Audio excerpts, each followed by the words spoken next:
Welcome to Books We've Never Read. Except for those we have. I'm Jason. I'm Nicole. And this is our first episode talking about Westwood Giraffes by Lynda Rutledge. Thank you. This is episode 15 of Books We've Never Read. Okay. Make sure, if you're here watching this video, this is the one you want to watch because we talk about our books like you've read up to the point where we've read. So this episode will cover the prologue through chapter 6. And I had accidentally read a little bit further. Stuff's popping off in chapter 7. Oh, really? I'm very excited. I really didn't want to stop, but I stopped because I didn't want to accidentally spoil anything. So, cool. But please make sure that you comment below and include your thoughts. And I'm struggling today. Make sure that you give us your thoughts and ideas as you're reading as well. Any discussion questions or anything you think we should talk about, as well as any recommendations for other books to read. Yeah. We have read a few other books now, and those are all playlisted for you in the playlist section of our channel. So, peruse, read, whatever. And I feel like we always say this, but it's time to pick a next book. Right? Well, it's always time to pick it's the always next time to book. pick the next book. So, yeah. So we need to get that out. We've had some really good recommendations, and I feel like we're hitting a point where, we're feeling the pressure to read more, but we can only read as fast as we can read. Well, we've taken off a couple breaks, and I'd like to just hit the next one. Right. Oh yeah. So yeah, we'll have the next book revealed next week when we have our next episode up. So that gives you a week to get the book, or 2 weeks. Well, a week to get the book and a week to read. So yeah, we try to make sure that you're staying with it as we are, and we're not putting you in a bad spot. Yeah. Cool. So. Westwood Giraffes. Westwood Giraffes. So,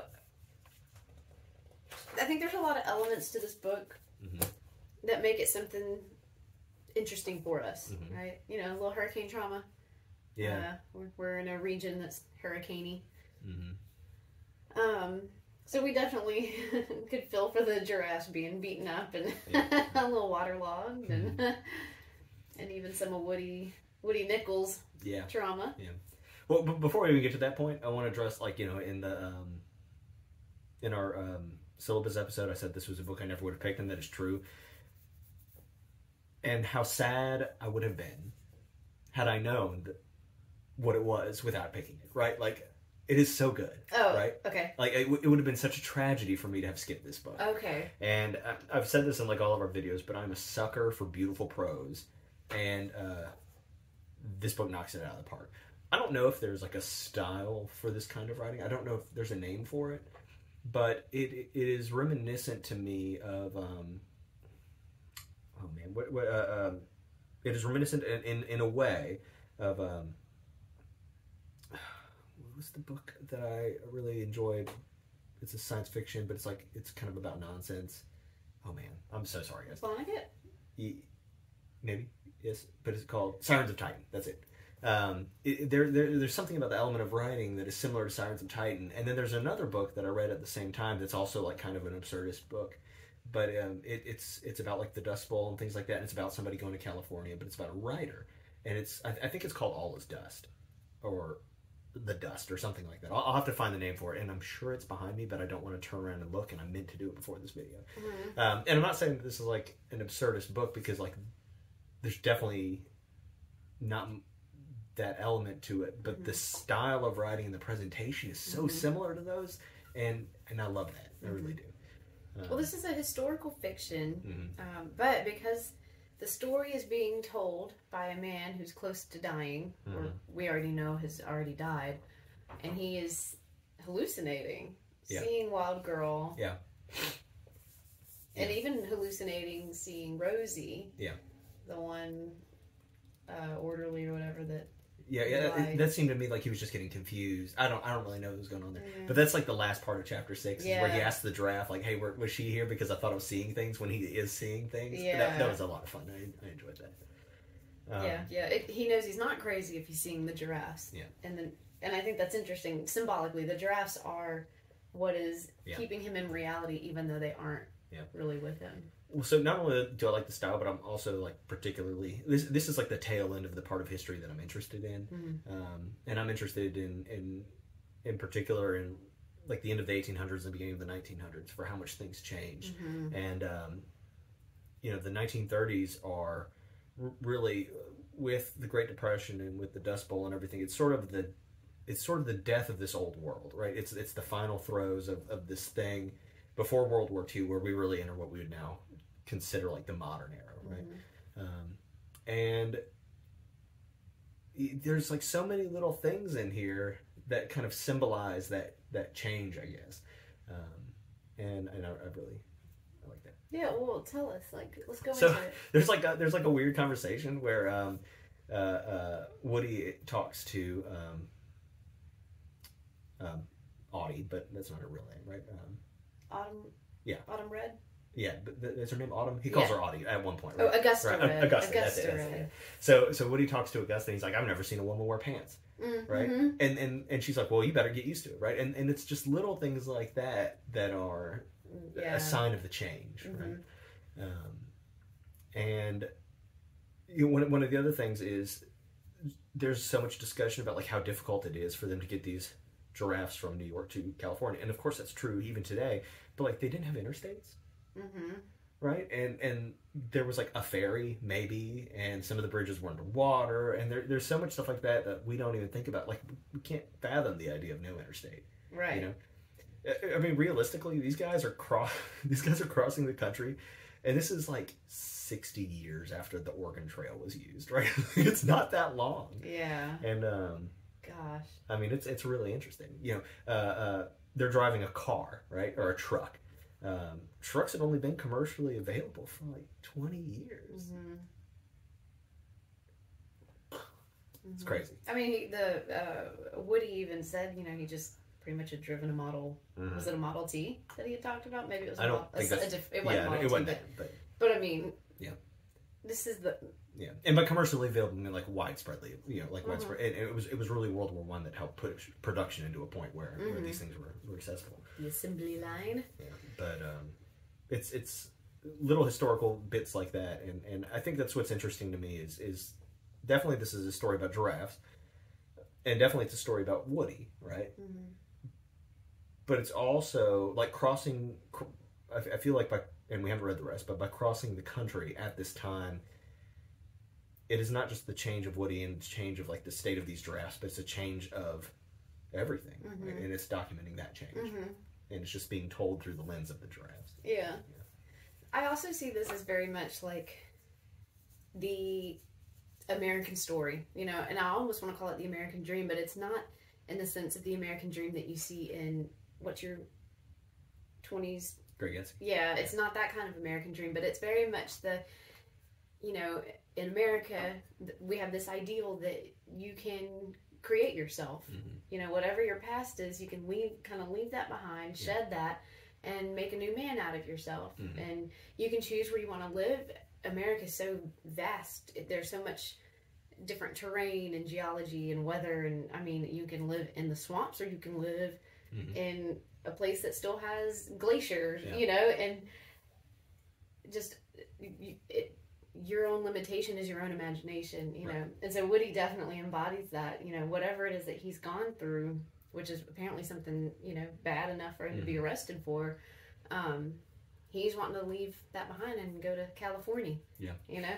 And I even know, you know, in my family, let's see, not my grandparents, but maybe the generation before them or like cousins or something like that, there was that big, you know, I'm going to go to California and I'm going to be a star and I'm going to make it big. And we did have a family member that just left tiny hick town out to Hollywood, you know, married a celebrity for a little while and then came back, you know, and but it was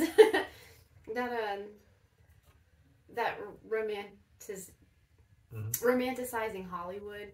And Hollywood wasn't here yet, but California has always been a very romantic. Well, there's definitely, I mean, there's so many similarities here between like Grapes of Wrath or you know, something like that, right? I mean, just you know, the road trip, right?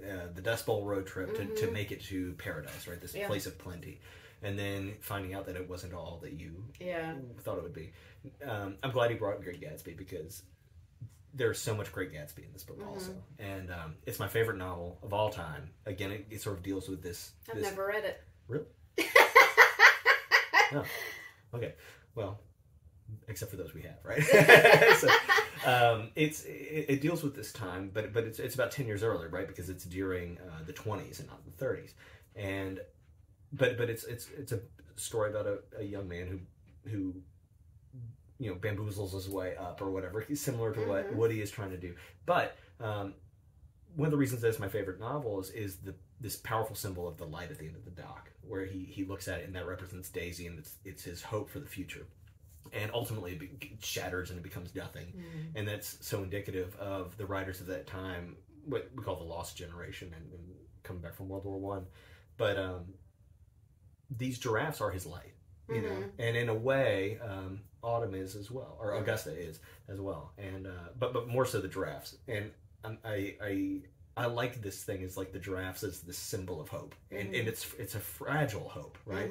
Because you're not sure if they're gonna make it, and they shouldn't have made it to begin with, right? Yeah, that's it's a very powerful symbol, I think. Yeah, I just talking about just the giraffes in general. We skip around as we do. I really love Jones's character. At first I couldn't tell if I liked him or not, but he really understands the giraffes, and he understands that they were brought here under bad circumstances, that they should not have been taken from their home. Right. I kind of wasn't sure how the angle of the book, but I think we're at a point in our lives where we know that like wild animals shouldn't be contained, unless they're being saved and they can't go back out into the wild, and then there's a reason for them to be in the zoo. Yeah. But he really understands how fragile they are, that they, you can't toss them around. She's already in a splint. They're closer to death than they are to surviving. Yeah. And he apparently has worked in the zoo for a long time. We don't know a lot about his history, but he knows. Well, we get to hear like one or two stories, and then we hear that he told a bunch more, and we don't get to hear. Yeah. But he's worked with the zoo director, the San Diego zoo director, which another like sign of the time. She's the first female zoo director. I mean, that comes up in every news article that you're seeing, and she's real tough and smart. And I liked him almost from the outset. I just like curmudgeon-y old men who are just like going to get their way one way or the other, and he's sort of like that. But you're right, he is very understanding about it. But and he tells you like we saved these from like trappers or whatever, and like maybe they should have left there. But he has this conversation about but like we're lions, and so like we're gonna do this anyway. Like we're gonna like he agrees with Woody that man is above animals and they serve us like. But we should still be kind to them. It's still a life. Yeah. Well, so last night we were watching Dune for like the 20th time. We love that movie. And there's a conversation where Paul Atreides goes out and he's like standing outside in their courtyard or something, and there's a dude watering these giant palm trees. Do you remember this? And the guy says, these drink the water for 10 men every day, right? So, 10 trees, 100 lives. That's what he says. And even though I see the giraffes as a symbol of hope, whenever I heard that line yesterday, I thought back to this and like, so here are these giraffes that like on some level we agree that like something wrong is being done to them, but people are trying to help them, but like they should have been there somewhere else. And then we have Woody, who is also somebody who should be helped in something, but here we have this dust bowl. All these people are dying. All these people are starving, and somebody is moving giraffes across an ocean and a continent. Yeah. When that money and effort could have been spent to like help people, and so like to me, even though it is a symbol of hope, there is like this weird, like what a weird flex, right? To do that while there's all this like terrible stuff going on. They didn't try to help all the people in New York who got flooded out by the hurricane, right? They boxed up some giraffes and started moving them or whatever, and I think that's interesting. That there's this sort of both giraffes and Woody are these things that are afloat, that are being moved by forces beyond their control, that are being helped, but not because anybody cares about them, but because they serve a purpose to somebody else who is bigger than they are and wealthier than they are. Yeah. So. Yeah. Have you ever seen giraffes in real life? Like in person? Yeah. They're incredible. Yeah, they're very cool. I was at the Toledo Zoo. This is my first time ever seeing a giraffe. I mean, this was only a few years ago. And we had gone into the area where, like, you could tell the giraffes had their area behind it, and it was real tall and big windows and stuff. And so we walked through it, and I can't see anything, and so I kind of go up to the glass, and you're about to just walk outside, and then you could kind of see them from the outside area if they weren't inside. But I'm looking at the window, and I peer around just to try to, like, see behind the walls or whatever, and the giraffe does the same thing to me. He ducked his head down and is peering around the walls like, where's the people? They're very intelligent.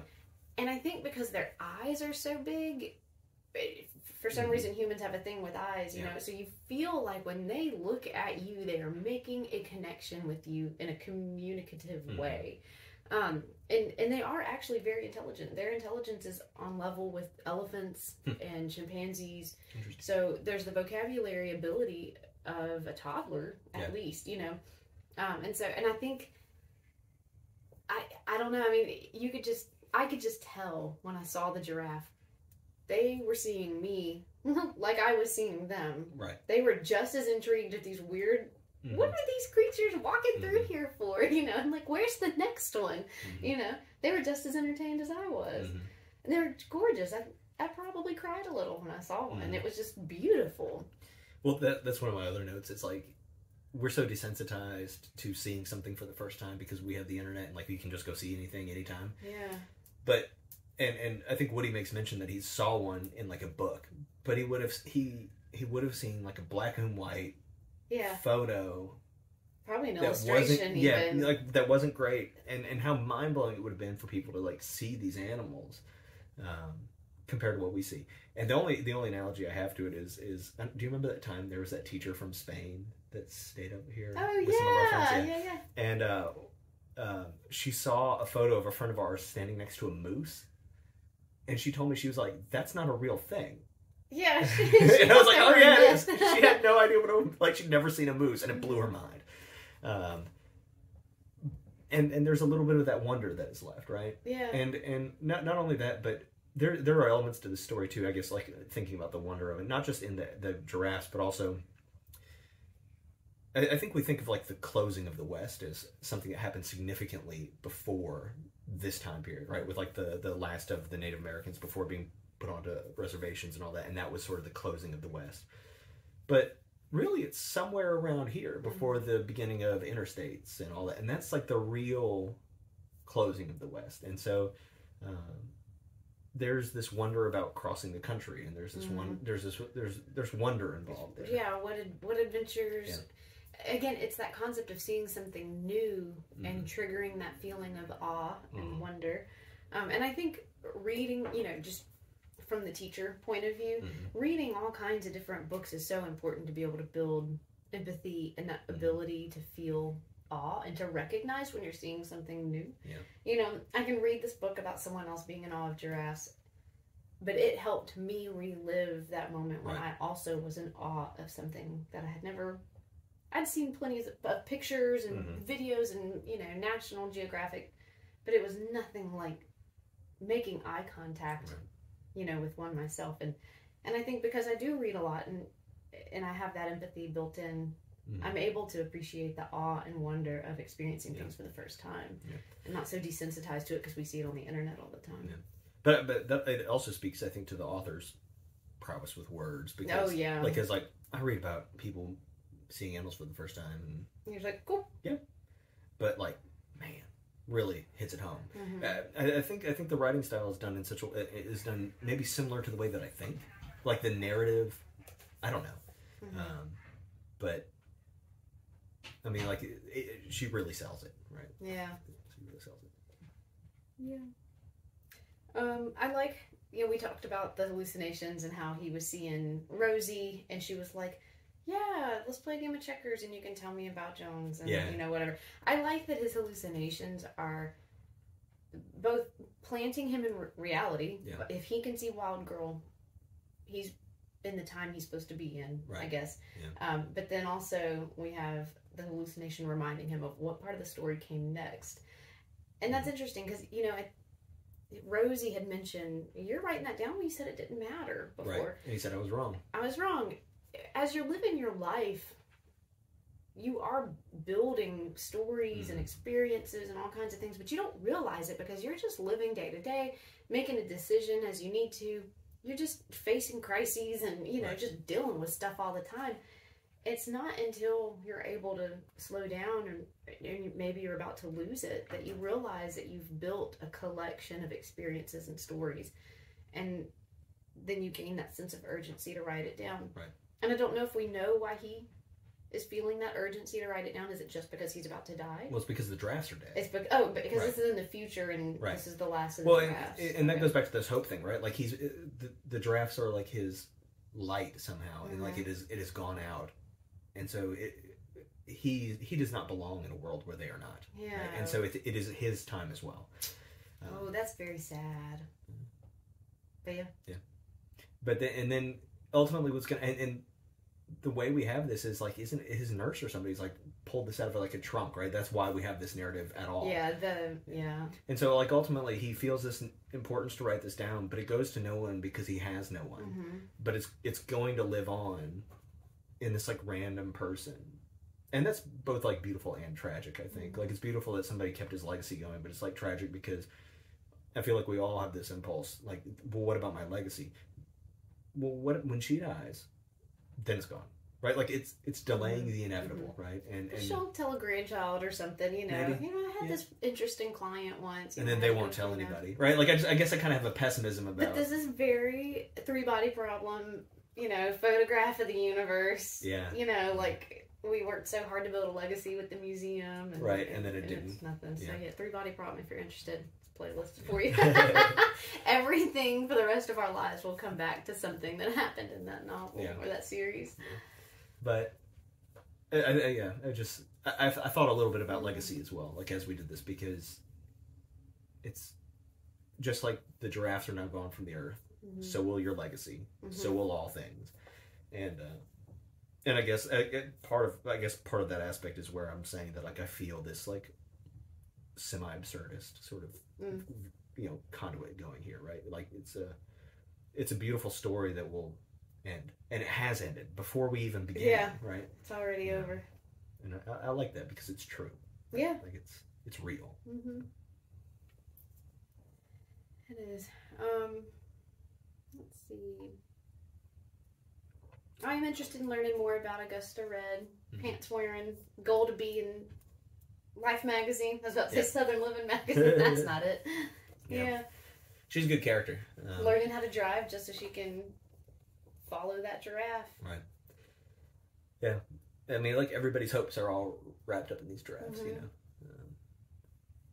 And you had mentioned earlier, you know, you've got everyone dying and people putting resources into moving these giraffes, and there's other things going on that are way more important. It very much reminds me, like today, of how, you know, we've got a lot of stuff we need to work on, and a lot of resources going into, like, you know, like SpaceX and just launching things. And a lot of people are like, why are we wasting money on that when, like, we have a real, like, crisis going on down here? You know, it doesn't mean that you can't split your focus, and you've got to have something to look forward to and dream ahead towards. And I think, you know, that's what I can try to help down here, but it's really cool to be able to watch, you know, a satellite get launched into space and be like, that's our future, you know. Well, it's sort of like, I guess, like it's the justification for why we have like kings and queens still, is like they represent this like thing that's bigger than life, and it's a spectacle, right? I mean, it's just something that like entertains us, and we, you know, you understand like that can't be you, but it's like the giraffes are like kind of this spectacle, right? I mean, like how different is it really between being a king and queen or being an animal at a zoo, right? Like it's pretty similar. So you know, but yeah, having something that's larger than life, because especially at times like this, like when your life is terrible. Yeah. Whose life is good in this time period? Like,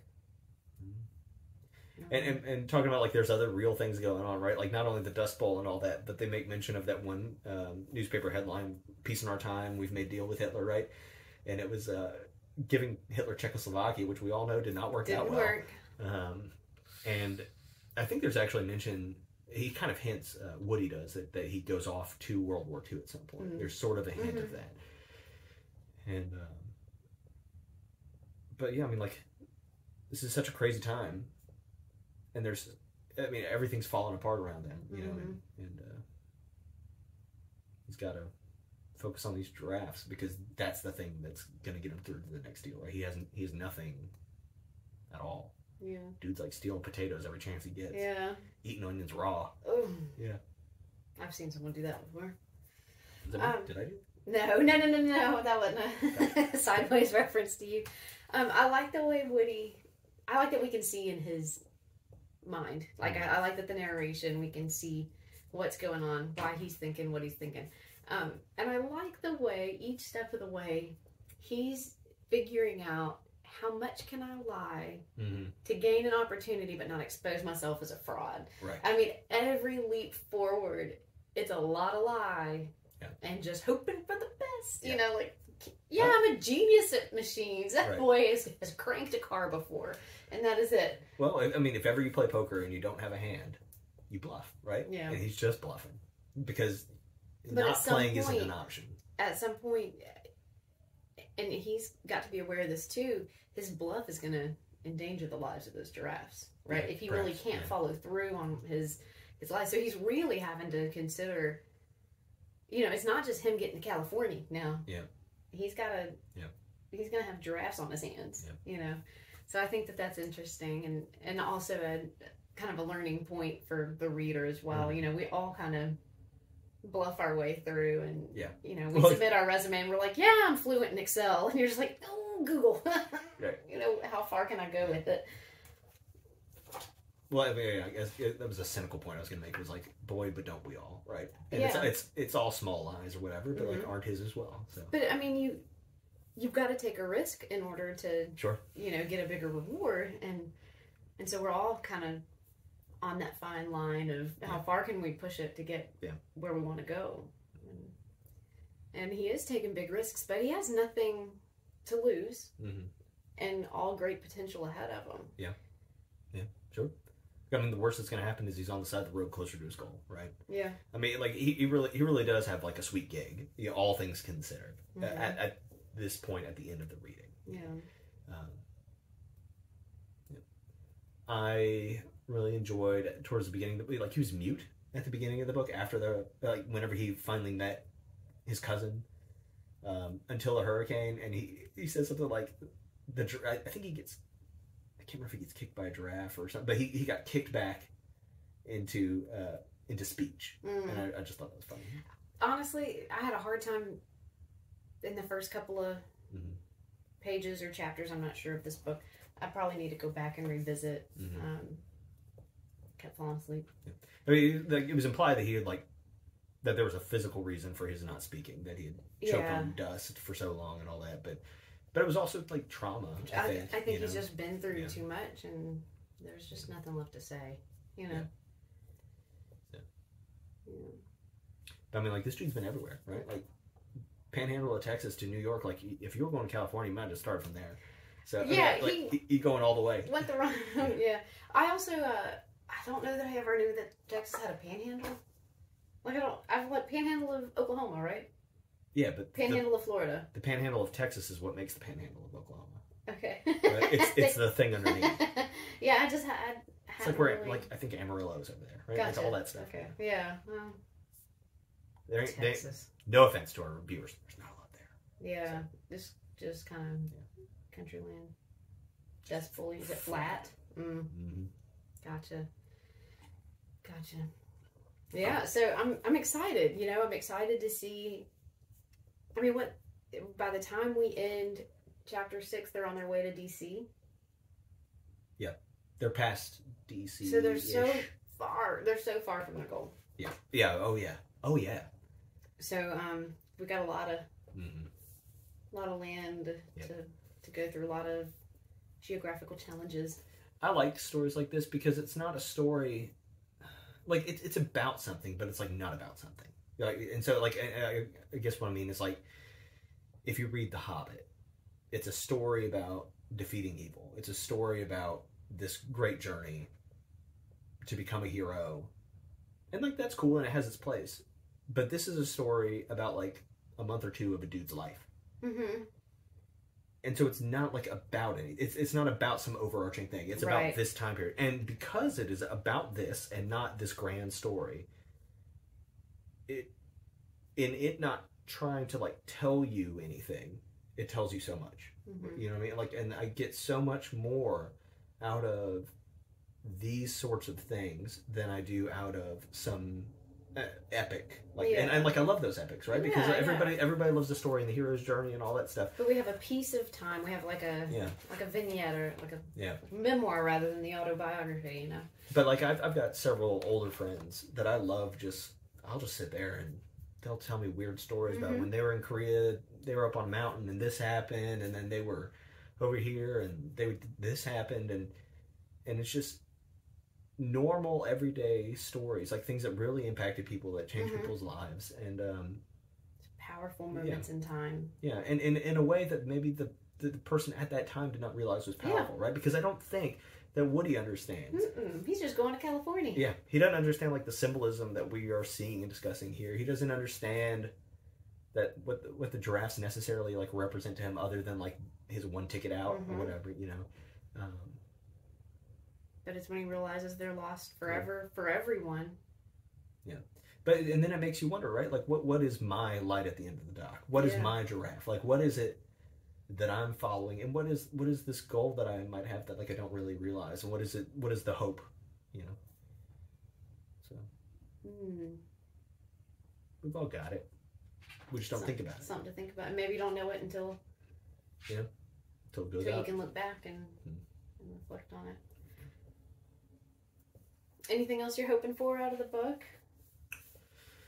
Not really. I agree that like I think we're going to come to like a danger point. All things do, like the 2/3 way through the book, right? Like if this is a romance, at some point we have to break up, right? Like this is something is going to happen, right?